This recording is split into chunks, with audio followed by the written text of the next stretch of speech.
Hey folks, welcome back to the channel. My name's Nigel and this is Offgrid Power Solutions.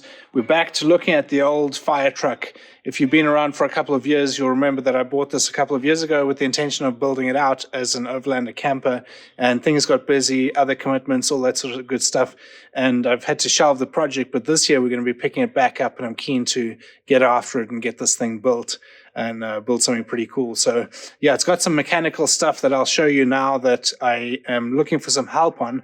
So if anybody has any good truck mechanics in the south, so Wiltshire, Berkshire, Oxfordshire sort of area, let me know in the comments down below so I can reach out to them.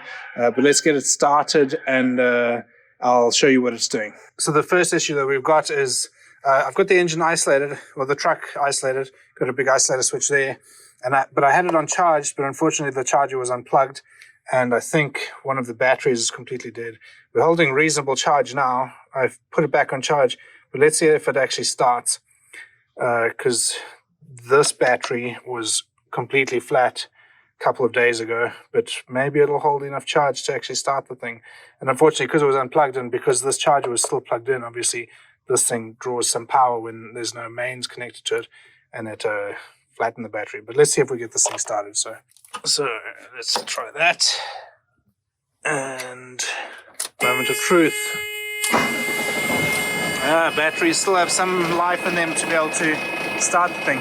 So that beeping is the warning that there's no compressed air in the system.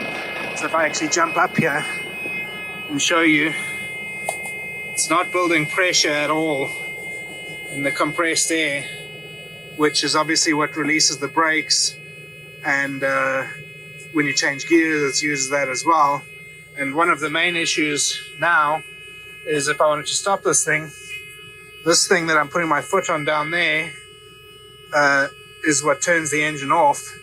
If I just turn the key, the beeping goes away because it kills the electrics to the dash and everything, but it doesn't actually turn the engine off. I have to use this down here, but there's nothing in there because there's no air. And if we jump down here, have a look, fairly certain we'll see that the compressor is not actually turning here.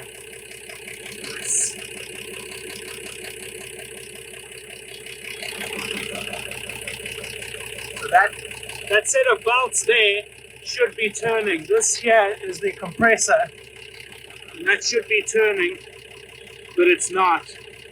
So there's something seized here that needs to be looked at. So we have to get some compressed air into the system to be able to turn the engine off.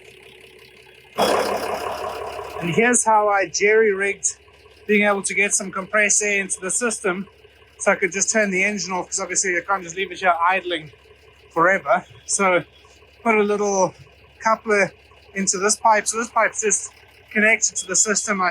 When the back was on here, it had pipes everywhere that were running various things. So if I put this just into this little compressor here, we now have some compressed air in the system, at least enough to come around here,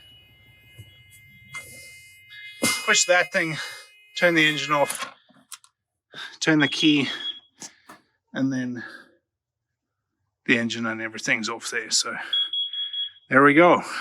So that's a very simple way to just jerry-rig a bit of compressed air getting into the system. And obviously I didn't have the compressor plugged into mains, so it wasn't able to keep building pressure. But essentially that's one of the ways that you would build pressure to be able to actually move this, because currently it's just a giant paperweight.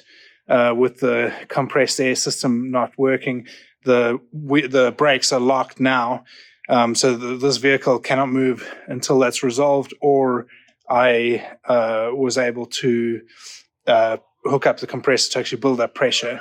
But it's not a problem right now because it's not essential to move right now. But if you're ever in the situation where you needed to move a vehicle like this that used compressed air and there was a problem, then you could jerry-rig something like that.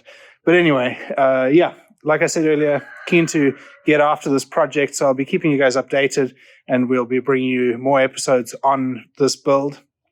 And if you know any good mobile truck mechanics that I can get out here to have a look, then please let me know in the comments, and I'll be reaching out to them and getting the project underway, getting this thing mechanically overhauled, and then we'll kick off the process of actually getting the back ready to build a box and get the project going. So yeah, thanks for watching, folks. We'll see you in the next one. Cheers.